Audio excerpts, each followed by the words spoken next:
저는 경기도에 살고 있는 30대 중반 여자입니다. 3년 전 자기 자식은 귀하면서 남의 집 귀한 딸은 종처럼 부려먹는 시모에게 한 방 제대로 먹이고 이혼해버렸는데요. 이혼을 해버리고 나니 이렇게 속 시원한 걸 그깟 이혼이 뭐라고 또 사랑이 뭐라고 그렇게 아닌 걸 참고 살았나 모르겠네요. 어쨌든 지금 이혼해서 더없이 만족스러운 삶을 살고 있으니 다 잘된 일이겠죠? 그러면 제 결혼 생활과 이혼에 관한 이야기를 시작해 보겠습니다. 저와 남편은 처음 소개팅으로 만나게 되었어요. 소개팅으로 만나 결혼까지 하게 된 그저 평범한 결혼이었어요. 그렇게 물 흐르듯 시간이 흘러갔고 저희는 어느새 결혼한 지 2년 차가 된 부부가 되었어요. 남편과 사이는 그럭저럭 괜찮은 편이었는데 단 한 가지, 저희 사이에 시누이만 끼었다 하면 다툼이 일어나곤 했어요. 처음부터 남편이 시누이 편만 들었던 건 아니었어요. 처음에 남편은 제 편만을 들어주며 시누에게 내 마누라 괴롭히지 마. 닭살이 돋는 말도 많이 하곤 했는데 시누이가 꽤 사는 집에 시집을 가며 변하기 시작하더라고요. 그 이유는 시누이가 알게 모르게 남편의 일에 도움을 주기 때문이었는데 시누이는 자기 남편을 살살 구슬려 남편의 일에 대해 조언도 하게 해주고 이런저런 도움을 주었다고 하더라고요. 그 덕에 남편은 언젠가부터 이런 말을 달고 살더라고요. 나 매형이 조언해준 덕분에 이번 사업 따는 거 알고 있지? 알고 보니 우리 거래처 사장도 매형이랑 아는 사이라고 하는 것 같더라. 누나한테 조금만 더 잘 보이면 내 인생 더 편해질 것도 같은데. 그러니까 당신도 누나한테 자꾸 뭐라고 하지 말고 잘 보여야 돼. 그런 도움을 받고 나니 남편은 다른 콩고물이라도 떨어질까 싶어 시누이에게 더 잘하기 시작했고 심지어는 눈치까지 살피더군요. 그러면서 자연스럽게 시누이와 제가 부딪히면 저를 홀대하기 시작했고요. 저 역시 시누이에게 무조건 막대한 건 아니었어요. 저 역시도 남편에게 도움을 주니 어떻게 해서든 잘 지내보려고 애썼지만 시누이가 저에게 하는 짓거리는 정말이지 참을 수 없을 만큼 치졸하고 사람 약을 올리는 행동이었어요. 시누이가 처음 저를 화나게 했던 것은 제 물건을 말도 없이 망가뜨리거나 가져가는 행동이었어요. 신혼집에서 가까운 곳에 살던 시누이는 이런저런 이유를 대며 저희 집에 오곤 했는데 사실은 제 물건을 가지고 가려고 그렇게 자주 왔나 싶을 정도로 제 물건을 묻지도 따지지도 않고 마구잡이로 가져가곤 했어요. 큰 건 가방부터 시작해서 작은 건 액세서리용 귀걸이까지 가져갔는데 비싼 건 비싸니 말이라도 꺼낸다고 하지만 몇천 원짜리 액세서리는 말도 못하고 속에서 열불만 터지기 일쑤였어요. 그래도 그때는 남편이 제 편을 들어주곤 했습니다. 아직도 기억나는 사건이 있어요. 시누이는 그날도 저희 집에 방문했고 급하게 집으로 간다며 집을 나서려고 하더라고요. 딱 보아도 지나치게 큰 가방에 무언가를 잔뜩 넣고 말이죠.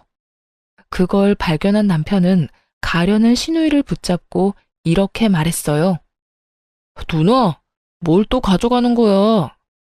내가 뭘 가져간다고 그래? 생사람 좀 잡지 마. 제대로 좀 숨기거나 그런 말을 해. 누나 가방 지금 터질 것 같다고. 제발 그러지 좀 마라. 내가 집사람 보기 창피해 죽겠다고. 돈도 잘 버는 사람이 왜 그렇게 남 물건에 집착을 해? 왜 그렇게 남 물건을 가지고 가냐고. 내가 언제 해? 이건 그냥 예쁘길래 좀 빌려가는 거야. 한여름에 오리털 패딩 입을 일이 뭐 있다고 빌려간다는 말을 해? 그리고 빌려가는 것도 아니잖아. 빌려가는 건 주인한테 물어보고 가지고 가는 건데 누나 집사람한테 아무 말도 안 했잖아. 시누이가 가방 속에 숨긴 것은 다름 아닌 오리털 패딩이었어요. 그것도 더워서 절로 짜증이 나는 한여름에 말이죠. 시누이는 남편의 핀잔에 민망하면서도 화가 났는지 가방에 구겨 넣었던 패딩을 내팽겨 쳤어요. 치사하다 치사해. 더럽고 치사해서 안 가지고 간다고. 그래, 더럽고 치사하니까 앞으로도 좀 가지고 가지 마. 이렇게 제 편을 들어주던 남편이 참 든든했는데 어느새 남편은 제 편은커녕 형님 대변인 노릇만 하는 사람이 되었더군요. 그날도 형님이 다녀갔고 전 이런저런 집안일을 하느라 형님에게 잠시 시선을 뗀 사이 또 제 물건을 가지고 갔더라고요. 이번엔 립스틱이었는데 친구가 선물로 주며 립스틱에 각인까지 새겨줬던 터라 유난히 애정을 가지고 쓰던 것이었죠. 아, 진짜. 형님 또 가지고 갔어. 또 내 립스틱 가지고 갔다고. 그딴 립스틱 얼마나 한다고 이 난리야. 그리고 가지고 가고 싶어서 가지고 갔겠어? 누나가 어떤 집에 시집을 갔는데 그냥 색이 예뻐서 발라봤는데 어쩌다 보니 가방에 들어갔겠지. 속상했겠다. 누나가 왜 그랬지? 이 한마디가 그렇게 힘든 거였을까요? 전 그 한마디면 됐는데 남편은 끝내 제가 원하는 말은 해주지도 않고 말도 안 되는 이유를 붙여가며 신우이 대변을 하고 나서더군요. 립스틱에 발이 달린 것도 아니고 가만히 있는 신우이 가방에 그게 들어갈 리가 없다는 사실은 남편도 뻔히 알 텐데 저딴 말이나 하고 있으니 화는 더 올라오고 있었어요. 그걸 가지고 갔다고 하지 다르게 할 말 있다고 생각해? 그러지 말고 당신이 뭐라고 좀 해. 당신 말대로 형님은 부잣집에 시집 갔는데 왜 내 물건을 이리도 가지고 가는 거냐고. 아우, 됐어. 사람 치사해 보이게 그런 이야기를 어떻게 해. 그냥 내가 사줄게. 그거 얼만데? 가격이 중요한 게 아니라 선물 받은 거란 말이야. 몇 번 바르지도 않았고. 비싼 거면 내가 직접 형님한테 말했겠지. 매번 말하기도 좀스럽게 꼭 이런 거만 가져가니까 더 미쳐버릴 것 같아. 그만해. 다음에 내가 만나서 잘 이야기할 테니까. 이야기할 생각도 없으면서 저딴 말을 한다는 건 더는 이야기하고 싶지 않다는 남편의 신호였고 저 역시 그런 남편과 실랑이를 벌이고 싶지 않았기에 남편을 한번 쏘아보고선 입을 다물었어요. 그나마 그 모든 것을 참고 살 수 있었던 건 부잣집에 시집간 시누이가 시집살이하며 저희 집에 오는 날이 현저하게 줄었다는 것이었어요. 가끔 와서 작은 물건 하나씩 가져가는 정도야 예전에 비하면 아무것도 아니었기에 저도 큰 소리 내지 않고 그저 하소연이나 하며 넘길 수 있었던 거죠. 그런데 더는 하소연이나 하며 넘길 수 없는 일이 일어나고야 말았어요. 그날은 시누이가 또 갑작스럽게 저희 집에 들이닥친 날이었는데요. 저는 그 당시 임신 준비 때문에 집에서 쉬며 병원에 다니고 있었고 그 때문에 저 역시 조금은 예민한 시기였어요. 그날 역시 병원에 다녀와 집에서 쉬고 있는데 시누이가 장보러 나온 김에 들렀다며 집으로 들어오더라고요. 시댁이 오죽 답답했으면 장 본다는 핑계대고 우리 집에 왔을까 싶어 친절하게 대해주려고 노력했는데 그런 저의 마음을 아는지 모르는지 시누이는 시댁에서 당한 모든 것을 저에게 쏟아내기 시작했어요. 올케는 집에서 뭘 하길래 집이 이 모양이야? 날이 선 목소리를 보아하니 한바탕 깨지고 온 것이 분명하더라고요. 그렇지 않아도 앙칼진 시누이의 목소리가 2옥타브는 높아진 것 같았으니까요. 전 최대한 다툼을 피해보려 친절하게 대답하려 했었어요. 집이 어떤데요? 어제 대청소했는데 제가 보기엔 깨끗한데요. 올케, 눈 나빠? 여기 머리카락 안 보여? 여기 머리카락 떨어져 있잖아. 시누이가 가리킨 쪽엔 긴 웨이브 머리카락이 떨어져 있었는데 대충 보아도 그건 시누이의 머리카락이었죠. 전 짧은 단발이었기에 저 길이의 머리카락이 떨어지려야 떨어질 수가 없었으니까요. 형님, 그건 형님 머리카락이잖아요. 그렇게 머리카락을 매만지니까 머리카락들이 버티겠어요? 그래? 어찌되었든 거슬리니까 얼른 치워. 어? 이거 못 보던 건데 새로 샀어? 시누이의 손가락의 끝엔 큰맘 먹고 퇴직금으로 산 명품 샌들이 있었고 전 순간적으로 아차 싶었어요. 뭐긴 뭐예요. 그냥 신발이죠. 이거 명품이잖아. 무슨 돈으로 샀냐고. 올케 혹시 집에서 놀고 먹으면서 내 동생 돈으로 사치 부리고 살아? 그 순간 확 성질이 올라오더라고요. 가정주부가 하는 일이 많다는 걸 누구보다 잘 아는 시누이가 저딴 말이나 하며 남편 등골 빼먹는 여자로 몰고 가니 더욱 화가 났던 것 같아요. 전 시누이의 말이 끝나자마자 언성을 높이며 시누이에게 따지듯 말했어요. 형님, 무슨 말을 그렇게 하세요? 형님도 일 안 하고 집안일만 하는데 놀고 먹기만 하는 거 아니잖아요. 그리고 이 신발 제 돈으로 샀어요. 그간 직장 생활을 하느라 고생했다는 의미에서 제 돈으로 산 제 신발이라고요. 시누이는 제 말을 듣지도 않은 채 명품 신발을 들고 이리저리 살펴본다 싶더니 이내 발을 우겨넣고 있더라고요. 시누이 발은 245 사이즈였고 제 발은 230 사이즈로 아무리 우겨넣는다고 한들 소용없는 짓이었는데 말이죠.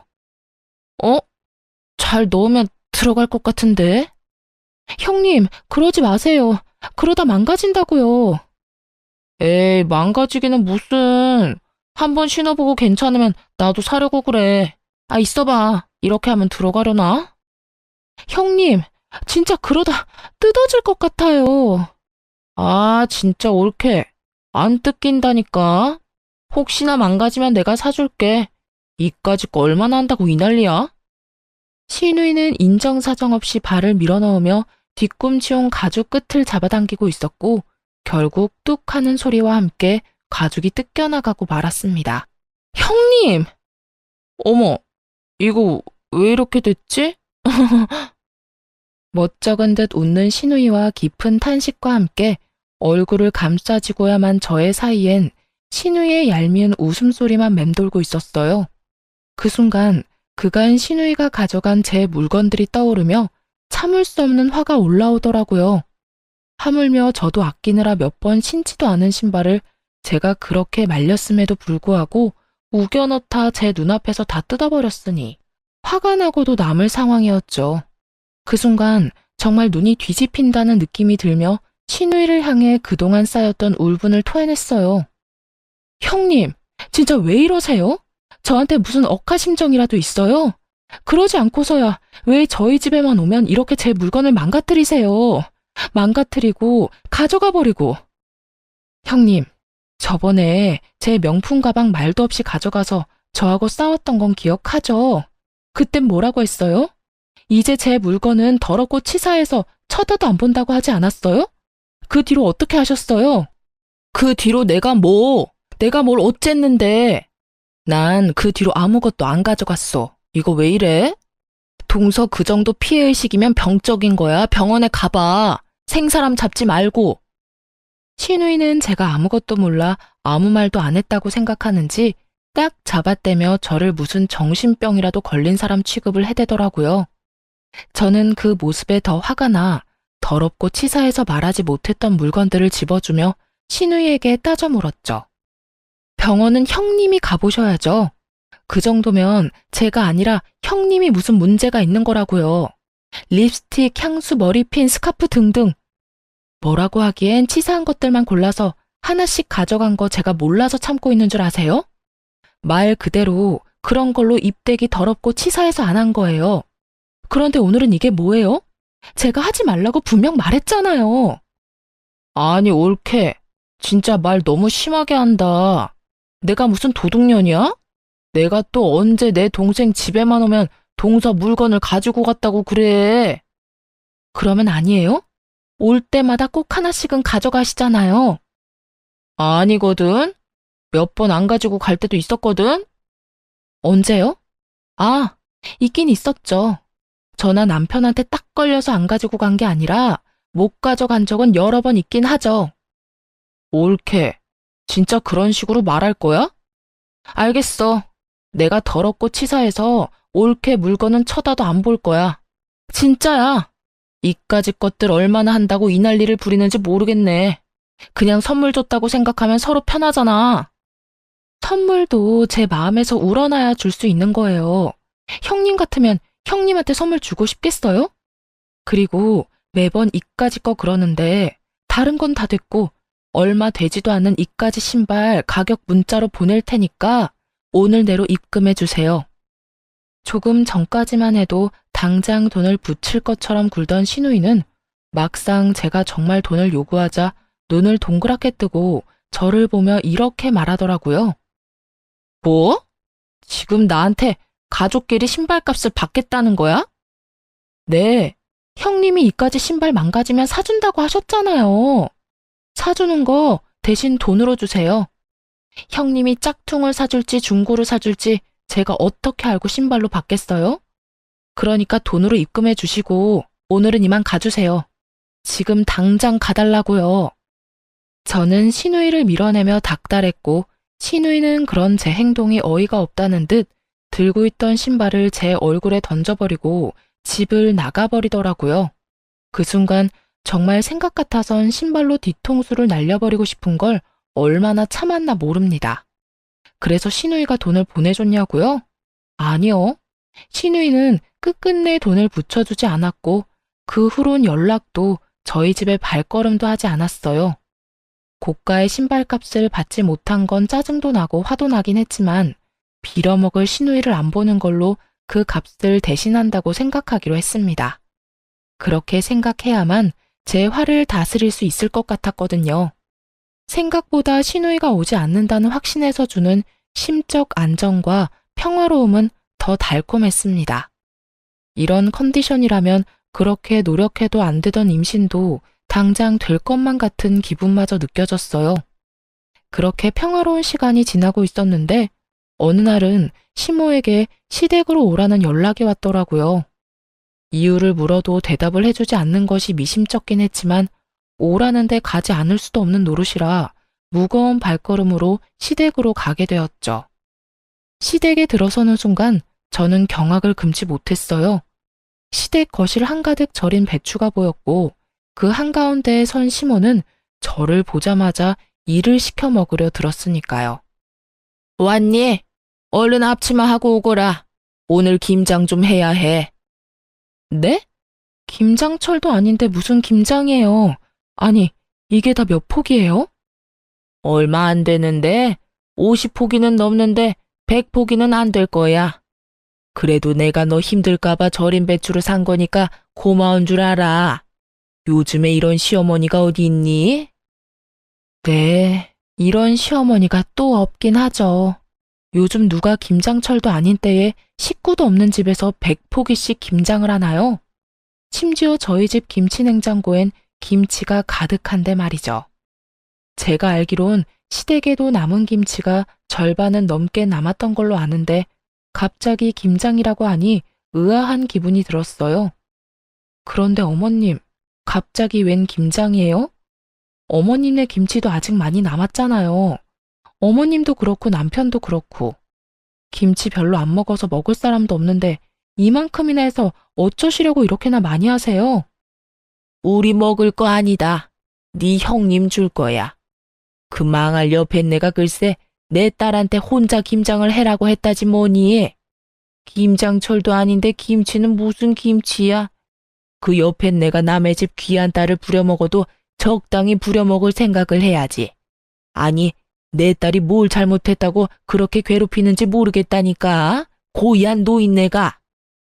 정말 헛웃음이 나오지 않나요? 저도 친정에선 오빠 3명의 딸 하나로 어렵게 얻은 귀한 고명딸인데 시모가 이런 사실을 잊고 있는 듯 하더라고요. 그러니 남의 집 귀한 딸인 저한테 심지어는 저희가 먹지도 않을 김장을 시키며 사돈을 저리 욕하는 걸 보아하니까요. 그래서 저 역시 귀한 고명딸임을 알려주기로 했어요. 그러게요. 사돈 어르신 너무했네요. 김장철도 아닌데. 남의 집 귀한 딸한테 김장 100포기가 무슨 짓이래요? 그렇죠, 어머님? 내 말이 그 말이야. 오랜만에 네가 대화가 통하는구나. 이게 말이 되는 일이야? 하여튼 그 옆에 내 상식도 없고 아주 심보가 고약하다니까. 아유, 일단 얼른 서두르자. 좀 있으면 네 형님 올 거야. 그 전에 우리가 대충 마무리해야 걔는 편히 쉬다가 가지. 그런데 어머님, 저도 저희 집 귀한 딸이에요. 남자만 득실한 집에서 빌고 또 빌어 낳은 귀한 고명딸이라고요. 그런데 그 귀한 고명딸을 어머님께서 김장을 시키시네요? 그것도 형님네 김장을요. 어머님 생각엔 제가 이걸 해야 한다고 생각하세요? 제 말을 들은 시모는 당황하기는커녕 누구보다 태연한 목소리로 이렇게 말하더군요. 넌 내 며느리잖니? 당연히 해야지. 네 시누이랑 너랑 같니? 그 순간 아 하고 깨달음을 얻었어요. 더는 이렇게 살면 안 되겠다는 깨달음이었죠. 시모도 처음부턴 이러지 않았습니다. 물론 조금은 시집살이는 있었지만 남들 다 겪고 사는 선을 지키는 적당한 시집살이였어요. 그런데 형님이 시집을 가며 시모도 점점 변하기 시작하더니 잘못한 것도 없는 저를 못 잡아먹어 안달인 사람이 되더라고요. 시집살이를 당하는 시누이를 보며 자신이 너무 착하게 저를 대했다고 생각했는지 시누이가 당하고 오는 날엔 시누이가 당한 그대로 저에게 해버리는 경우가 종종 있었어요. 그간에는 어떻게 해서든 참아보려고 했는데 더는 참을 수가 없는 지경이었죠. 어머님, 똥 묻은 개가 겨 묻은 개 나무란다는 말 아시죠? 그래, 알지. 그런데 그 말은 갑자기 왜? 지금 어머님한테 제가 하고 싶은 말이에요. 형님이 그리 아깝고 귀하다는 분이 왜 저는 그렇게 식모 부리듯이 부리세요? 사돈 어른이 고약하다고요? 어머님도 지금 만만치 않아요. 뭐? 너 지금 뭐라고 했니? 나보고 고약하다고 했니? 어디 그딴 옆에 내하고 같은 취급을 해? 아, 제가 실수했네요. 어머님은 사돈 어른보다 더 심해요. 진짜 기가 막혀서. 제가요, 내리사랑은 들어봤어도 내리김장은 듣도 보도 못했네요. 어떻게 형님 김장을 저한테 다 하라고 할 수가 있어요? 제가 무슨 혹은 줄 아세요? 제가 이 집 식모라도 되는 줄 아냐고요. 차라리 식모가 저보다는 낫겠네요. 식모는 월급이라도 받고 그동안 수고했다는 말이라도 듣는데 저는 오로지 욕만 먹으니까요. 어찌되었든 전 이 김장 절대로 못하니까 이 김치들 삶아 먹든 구워 먹든 형님이랑 둘이 함께 잘 해결해 보세요. 이년이 진짜 네가 시어미한테 못하는 말이 없어. 어디 시댁 무서운 줄 모르고 입에서 나오는 대로 뱉어내고 있는 게야. 그리고 네가 한다 만다 결정할 수 있는 문제라고 생각하는 거니? 너는 그냥 내가 시키면 그 입 뻥끗도 하지 말고 시키는 대로 다 하면 돼. 알겠어? 제가 어머님이 기르는 똥개라도 되는 줄 아시나 본데 동물도 어머님처럼 괴롭히면 확 물어버려요. 그건 아시죠? 그러니까 제가 마지막 예의 챙겨드릴 때 그만하세요. 더는 이런 취급 받고 살지 않을 거니까요. 뭐야? 너 지금 날 상대로 겁주고 있는 거냐? 감히 네가 시어머니인 나를? 아주 네 버르장머리가 하늘을 찌르는구나. 어디서 보고 배운 거 없이 이따위로 구는 거야? 시모는 그야말로 노발대발 화를 내고 있었고 저는 그러거나 말거나 집에 갈 채비를 하고 있었어요. 그 순간 시댁으로 시누이가 들어왔고 화를 내는 시모를 본다 싶더니 저에게 상황을 물어오더군요. 옳게, 이게 무슨 상황이야? 우리 엄마 왜 저렇게 화가 난 거야? 절인 김치를 보고도 몰라서 묻는 거예요? 형님네 김장은 제발 형님 혼자 알아서 좀 하세요. 나이가 몇 살인데 무슨 일만 있으면 쪼르르 친정에 와서 징징거리는 거예요. 아니, 징징거리고 끝나는 문제면 몰라. 왜 애먼 사람까지 스트레스 받게 만드냐고요. 어쨌든 나는 이 김장 절대 못하니까 형님 혼자 알아서 잘하세요. 저는 바닥에 떨어져 있던 앞치마와 장갑을 시누이 손에 줘버렸고 시누이는 제가 준 장갑과 앞치마를 내려다보더니 이렇게 소리치더라고요. 아니, 내가 이걸 왜 해? 우리 엄마가 올케한테 하라고 시켰다며. 그러면 올케가 해야지. 애초에 이건 형님 시어머님이 형님한테 시킨 거라고요. 이 말이 무슨 말인지 모르겠어요? 이 일은 애초에 내 일이 아니라 형님 일이란 뜻이라고요. 자기의 일은 스스로 하자. 몰라요? 몰랐으면 이참에 좀 아세요. 요즘 5살짜리도 자기 일은 자기가 알아서 한다고요. 너 지금 말 다 했어? 내가 5살짜리 애보다 못하단 이 뜻이니? 아, 다 됐고, 내가 다 못 들은 말로 해줄 테니 얼른 일이나 해. 지금 이러고 있을 시간 없단 말이야. 얼른 하라고. 이럴 시간이 없으면 혼자 다 하시면 되겠네요. 전 그냥 집에 갈 테니까. 제가 무슨 호구인 줄 아나 본데 저 호구 아니거든요? 그러니까 이 김장 혼자 알아서 하라고요. 난 못한다고 몇 번 말해? 네가 하라고. 네가 다 하고 가라고. 제 말에 약이 오를 대로 오른 신우이는 제 얼굴에 쥐고 있던 고무장갑과 앞치마를 던지며 끝까지 저에게 생떼를 부리더군요. 처음도 아니고 2번이나 신우이가 던진 물건에 얼굴을 맞아버리니 화가 치솟아 오르며 이대로 가만히 있으면 안 되겠다는 생각을 했어요. 도저히 말로 해선 들어먹을 것 같지 않다고나 할까요?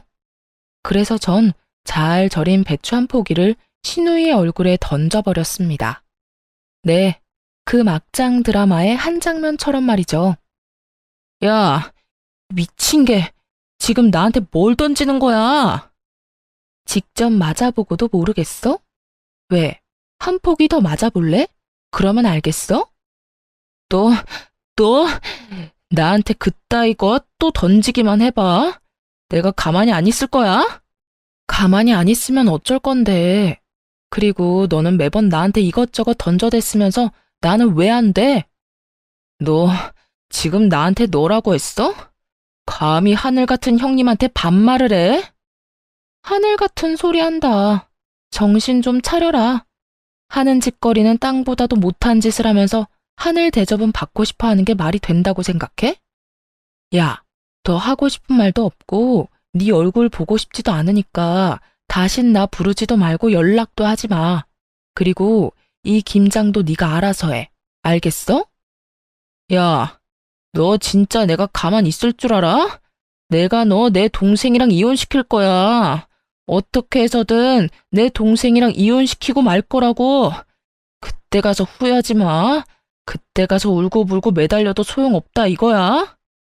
저는 끝까지 정신을 못 차리는 신우이에게 한마디 해주고 시댁을 나와버렸습니다. 나라고 가만히 있을 줄 알아? 너 한 번만 더 이딴 짓 시키면 내가 네 시댁에 찾아가서 그 잘난 사돈어른한테 네가 어떤 인간인지 다 말해줄 거야. 알겠어? 그때 가서 너나 후회하지 마. 나는 네가 내 앞에서 무릎 꿇고 울고불고 빌어도 눈도 하나 깜짝 안 할 거니까. 전 그대로 뒤를 돌아 집으로 돌아왔고 샤워를 한 후 소파에 앉아 화를 식히고 있었어요. 찬물로 샤워를 했는데도 얼마나 화가 났는지 열기가 식지 않더라고요. 가만히 앉아 아무리 생각해도 남편 놈은 시댁 편이나 들 것이 뻔했고 이제는 결정을 내려야 한다는 생각이 들었죠. 시댁 문제만 아니면 남편과 싸울 일도 없을 뿐더러 오히려 사이가 좋았던 편이라 이혼을 생각한 적은 있었지만 그건 다들 한 번씩은 하는 홧김에 잠시 해보는 생각일 뿐이었어요.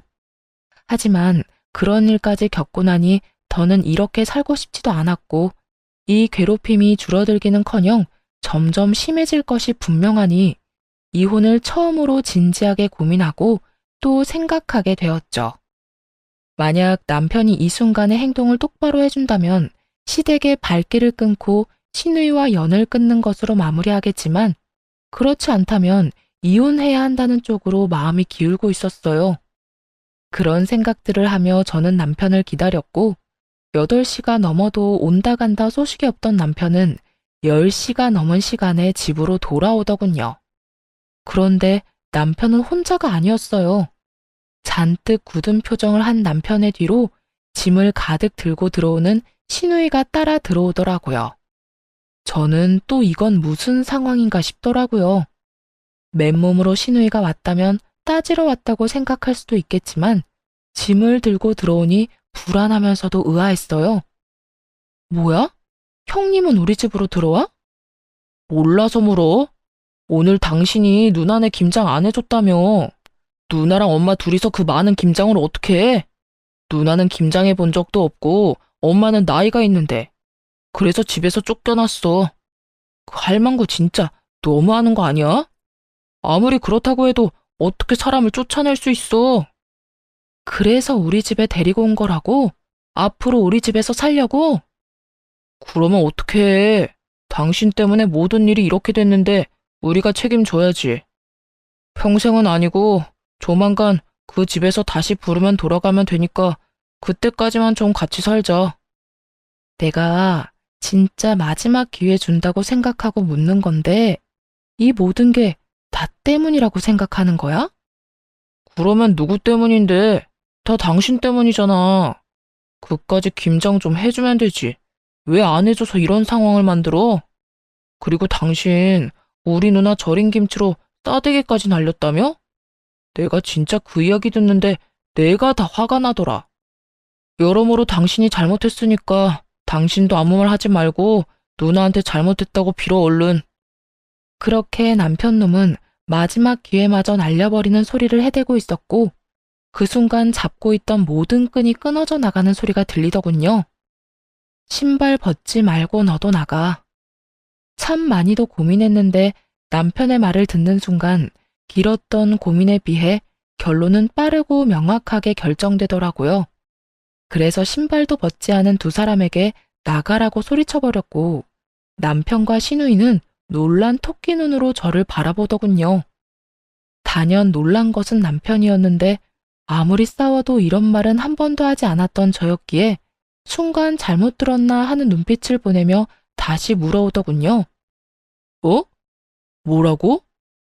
너도 나가라고. 설마 쫓겨날 수도 있다는 걸 단 한 번도 생각해 본 적 없다는 억울한 눈빛이길래 다시 한번 분명히 말해줬어요. 사돈이 너무한 게 아니라 네가 너무하네. 뭐? 그 김장을 내가 다 해줬어야 한다고? 네 누나 김장 100포기 시키는 사돈어른하고 나한테 우리가 먹지도 않을 김장 100포기 시키는 당신 엄마 중에 누가 더 너무한 것 같니? 100번, 1000번을 생각해도 당신 엄마 아니야? 당신도 똑같아. 어떻게 나한테 그딴 식으로 말할 수가 있어? 난 더는 너 같은 인간이랑 살 생각도 없으니까 나가라고. 제가 소리를 질러대자 시누이가 나서 동생 편을 들며 화를 내기 시작했어요. 야, 너 진짜 오늘 미쳤어? 아까 엄마 집에서도 미친 사람처럼 굴더니 지금 또 이러네? 네가 뭔데 내 동생한테 나가라 말아야. 너 정신 못 차려? 누가 누구한테 혼수질인지 모르겠네 진짜. 야, 정신은 너나 차리고 내려놓은 짐이나 다시 챙겨서 나가기나 해. 시누이는 급기야 참을 수 없다는 듯 욕설을 쏟아내기 시작했고 전 그런 시누이에게 녹음 중인 휴대전화를 보여주며 이렇게 말했어요. 이거 다 녹음 중이거든? 그러니까 내 신발값은 너한테 받을 위자료로 대신할게. 무슨 뜻인지 알지? 내가 너한테도 소장 보낼 거란 이 말이야. 그러니까 그 잘난 시댁 도움을 받든 그 애틋한 친정 도움을 받든 해서 준비 단단히 해두는 게 좋을 거야. 난 무슨 수를 써서라도 너한테 위자료는 받아낼 테니까 말이야. 제가 이렇게까지 하자 남편은 그제야 상황의 심각성을 인지했는지 목소리 톤을 급하게 낮추며 이렇게 말하더군요. 여보, 진짜 왜 이래? 정말 당신 이혼이라도 하려고 이러는 거야? 그래서 나보고 정말 이 집에서 나가라고? 그까지 김장이 뭐라고 이렇게까지 하는 거야? 일단 흥분을 좀 가라앉히고 나랑 천천히 이야기 좀 해, 어? 그까지 김장이 뭐라고 상황을 이렇게 만든 사람은 내가 아니라 당신 식구들이거든? 오늘 이 상황까지 오는 동안 내가 뭘 잘못했길래 왜 다들 날 못 잡아먹어서 안달이야? 그래, 당신 화난 거 다 알겠고 다 이해하니까 일단 나랑 차분하게 이야기부터 하자. 이혼은 아니지. 이런 걸로 무슨 이혼을 해. 이제서야 이해를 한다고? 그 이해 참 빠르기도 하네. 그런데 어쩌냐? 난 참을 만큼 참았고 더는 참을 노력도 인내도 남아있지 않으니까 그냥 이혼해. 이런 일로 이혼이 될지 안 될지는 법원에서 가려줄 테니까 그냥 이혼하자고. 그리고 이 집에서 당장 나가. 저는 남편과 시누이를 밀어냈고 신우이는 끝까지 못 나간다며 되려 저에게 나가라며 고함을 고래고래 질러대더군요. 야, 밀지 마. 밀지 말라고. 그리고 나가려면 네가 나가야지 왜 우리가 나가? 여기 내 동생 집이거든? 난 절대 못 나가니까 네가 나가. 야, 땡전 한 푼 없는 네가 시집은 어떻게 갔을 것 같은데? 아, 우리 시댁에 돈 없는 거 너도 뻔히 알지 않아? 네 시집 자금 우리 집에서 나온 거야. 아니, 정확히는 네 동생 돈이겠네. 네 동생이 네 시집 자금 대준 대신 이 집 명의 내 명의로 해줬다 이거야. 어차피 이 집 마련할 때 내 돈이 더 많이 들어가서 나한테 지분이 더 많긴 했지만 이젠 온전히 내 집이란 이 말이지. 그러니까 당장 꺼져. 네, 그래요. 신우이는 시집 갈 때 모은 돈이 별로 없었고 시댁에서도 도와줄 형편이 되지 않았어요. 어떻게 해야 할지 고민이 많던 시기에 남편이 신우이의 시집 자금을 주게 된 것이었죠. 거기엔 제 돈도 적지 않게 들어가 있던 터라 신우이에게 자금을 주는 대신 집 명의를 제 앞으로 돌려주었던 것이었어요. 이게 정말 사실이야? 너 집 명의 쟤한테 넘겨줬어? 너 미쳤어? 집을 넘겨주면 어떻게 해? 이제 우리 어디 가서 살려고? 그러면 어떻게 하냐? 누나가 그때 돈 내놓으라고 난리 부렸잖아.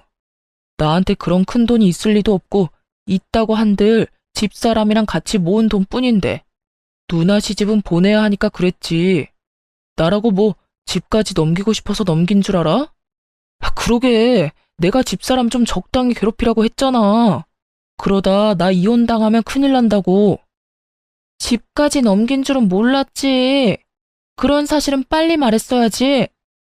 나는 누나 속상할까봐 그랬지. 그리고 누나가 부잣집 시집 갔으니까 언젠가는 다 돌려줄 거라고 생각하기도 했고. 누가 이렇게 될 줄 알았나? 이제 어떻게 해? 우리 진짜 어떻게 하냐고. 그제야 모든 사실을 알게 된 신우이는 망연자실한 얼굴로 중얼거리고 있었고 전 그런 두 사람을 있는 힘껏 밀어 집에서 내쫓아 버렸어요. 쫓기는 그 순간에 신우이는 이대로 쫓겨났다간 정말 큰일이다 싶었는지 제 다리를 붙들고 울고불고 하며 매달리더라고요. 옳게, 이대로 사람을 내쫓으면 어떻게 해? 이 야밤에 어딜 가라고. 우리 정말 갈 데가 없어. 이런 꼴로 친정에 갈 수도 없는 노릇이고 정말 갈 데가 없다고. 그러니까 일단 들여보내줘. 들어가서 내가 잘못을 빌든 다신 옳게 괴롭히지 않겠다는 각서를 쓰든 뭐든 할 테니까 일단 집에만 들어가게 해줘. 이제 와서 이래도 아무 소용 없거든? 난 무조건 이혼할 거고 이혼할 마당에 너희 오갈 데 없는 것까지 걱정해주게 생겼어? 넌 아직도 내가 호구로 보이니? 내가 언제 올케를 호구로 봤다고 그래. 내가 정말로 올케한테 했던 모든 행동이 미안해서 그래. 너무 미안해서 정식으로 사과라도 하고 싶어서. 그러니까 일단 들어가서 이야기하자. 그래? 그러면 그 진심은 눈꼽만큼도 없는 사과 받은 걸로 칠 테니까 이만하시고 좀 꺼져주세요, 형님. 전 신우이를 뿌리치고 문을 닫아버리곤 도어락 건전지를 빼버렸죠. 밖에선 문을 두드리며 이야기 좀 하자고 난리가 났지만 전 그런 두 사람에게 조용하지 않으면 경찰에 신고해버리겠다고 엄포를 놔버렸어요. 그 후 두 사람은 시댁으로 가버렸고 그렇게 이혼을 진행하게 되었습니다. 전 이혼 준비와 함께 시모와 신우이에게도 소장을 보내버렸어요. 신우이에겐 대화 녹음 파일과 저에게 보내왔던 욕설 가득한 문자가 있었고 시모에겐 그간 저에게 보냈던 문자들이 가득했어요. 전 위자료를 다 받아내고 이혼을 할 수 있었고 이혼을 하는 그날까지도 전 남편은 저에게 끝까지 매달리더군요. 여보, 정말 이대로 이혼할 거야? 우리가 이혼할 이유가 없잖아. 우리 누나 아니면 싸울 일도 없었고 사이도 좋았잖아. 그런 우리가 왜 이혼해야 해? 그러니까 이혼하는 거야. 당신은 아무것도 모르니까. 당신 누나 아니면 싸울 일이 없으니까 나도 그래서 참고 살았어. 그런데 당신 누나 아니면 싸울 일이 없다는 건 당신이 당신 누나 하나 막아주지 못하고 있다는 것도 되더라. 당신은 뭐 했니? 내가 당신 누나한테 당하고 괴롭힘 당할 때 당신은 뭐 했냐고. 처음 우리 신혼 때 내 편 들어준 거? 그래봤자 몇 개월이나 된다고. 그 뒤로 당신 그냥 방관자일 뿐이었어. 난 혼자 다 참았고 결국 나 혼자 다 해결하고 당신하고 이혼하는 거라고. 그러니까 더는 이러지 마. 여보, 내가 다 잘못했어. 그러니까 다시 한 번만 생각해주면 안 될까? 내가 진짜 잘할게. 내가 이제 당신 지켜줄게. 웃기지 마. 내가 당신을 몰라? 지금은 잘못했다고 빌겠지. 그러다 내 화 풀리면 당신은 당신 누나 우리 집으로 데리고 오고도 남을 사람이야. 지금도 당신 오갈 데 없이 부모님 집에 다시 들어가게 생기니까 나한테 이렇게 매달리는 거 모를 줄 알아? 그것뿐이야? 당신 전 재산 누나한테 다 줘버렸는데 그거마저도 다 물거품 되게 생겼으니까 나한테 이러는 거 아니야. 나 바보 아니야. 나 더는 참고 살진 않을 거라고. 그런 거 아니야. 나 절대로 우리 누나 집으로 데려오지 않을 거고 당신이 시키는 건 뭐든지 할 거야. 당신이 싫다는 건 절대로 안 하고 말이야. 그러니까 다시 한 번만 나한테 기회를 줘. 이렇게 헤어지는 건 정말 아니잖아. 전 남편은 끝까지 그런 게 아니라며 매달렸지만 전 그런 전 남편을 뿌리치고 돌아왔습니다. 그 후 위자료 문제 때문에 전 남편과 연락할 일이 있어 차단을 하고 있지 않았는데 전 남편에게 전화가 오더군요. 술에 잔뜩 취한 목소리였는데 결국 전 시누이가 이혼까지 하게 됐다며 저에게 따져묻기 시작했어요. 야, 너 때문에 우리 누나 결국 이혼했다. 네가 그 빌어먹을 김장 안 해줘서 이혼했다고. 김장 안 했다고 당할 이혼이면 차라리 잘한 이혼이라고 생각하고 살라 그래. 고작 김장 때문에 이혼당했겠어? 네 누나가 그 집에 속인 게 한두 가지가 아닐 텐데. 그래, 너 잘났다. 네 말대로 우리 누나 대학은 졸업도 못한 데다 나이트나 다니다 결혼한 거 다 들켜서 결혼했다. 그런데 그거 다 들킨 것도 너 때문이야. 네가 누나 시댁으로 소장 보내는 바람에 이사달이 난 거잖아. 전 시누이는 그 잘난 집에 시집을 갈 때 대학 졸업은 물론이고 회사 생활을 하며 신부 수업을 열심히 받고 있다고 속였는데 실상은 그렇지 않았죠. 졸업은커녕 꼴랑 한 학기만 겨우 다니고 말도 없이 휴학을 해버렸고 그 후론 나이트란 나이트는 다 휩쓸고 다니며 나이트에서 신부 수업을 하다 시집을 간 것이었어요. 한동안은 잘 숨기고 살았는데 제가 이혼을 하며 소장을 보내버렸고 그 소장을 본 시댁에서 무언가 석연치 않다고 생각했는지 뒤늦게 전 시누이의 뒷조사를 하게 된 것이었습니다. 그제야 안 사실인데 전 시누이는 결혼을 하고도 정신을 못 차렸는지 친정 핑계를 대며 나이트도 들락날락거렸다고 하더군요. 그러니 이혼은 당연한 결과였고 위자료까지 뱉어내고 이혼을 했다 하더군요. 전 남편은 전 시누이가 한 짓은 생각도 하지 않고 무조건 제 탓을 하며 여전히 고함을 질러대더군요. 잘못했다며 애절하게 매달리던 사람 어디 갔나 싶었어요. 야, 이게 네 본 모습이야. 알겠니? 무슨 일만 생기면 네 가족 허물은 덮어놓고 무조건 내 탓만 하는 이게 네 본 모습이라고. 그래, 이게 내 본 모습이다. 네가 어쩔 건데 어쩔 거냐고. 그리고 너 우리 누나 어떻게 할 거야? 우리 누나 어떻게 책임질 거냐고. 우리 누나 다시 매형이랑 붙여줄 거 아니면 우리 누나 위자료라도 내놔. 돈이라도 내놓으라고. 너 진짜 제정신 아니구나? 내가 왜 돈을 줘야 하는데? 네 누나가 내 물건 훔쳐간 것만 생각하면 위자료 말고 주머니 속 10원짜리 하나까지 다 쓸어오고 싶은 심정이야, 내가. 그런데 나한테 돈을 내놓으라고? 나한테 헛소리 좀 하지 말고 술에 취했으면 잠이나 자고 정신이 아프면 병원이나 가. 요즘 정신병원 다니는 거 부끄러운 일도 아니니까. 야, 너 지금 나한테 정신병원 가라고 했냐? 너 지금 나 미친 사람 취급한 거냐고. 지금 꼴이 딱 미친 사람 꼴이잖아. 다 당신 생각해서 하는 말이니까 병원은 꼭 가봐. 상태가 심각해 보인다. 그리고 다신 나한테 연락하지 마. 끊을게. 전화를 끊어버린 저는 바로 전 남편을 차단해버렸고 위자료에 관련된 모든 사항은 변호사께 위임하며 잘 마무리하게 되었습니다. 그 후 들려오는 소식엔 전 남편과 이혼당한 전 시누이는 전 시댁으로 들어갔다 하더군요. 전 시모속도 알만하더군요. 시집 장가 다 보내놨더니 위자료를 주느라 빚쟁이가 되어 다시 집으로 돌아왔으니까요. 그 짧고도 통쾌한 소식을 마지막으로 더는 그 사람들의 소식은 들을 수 없었어요.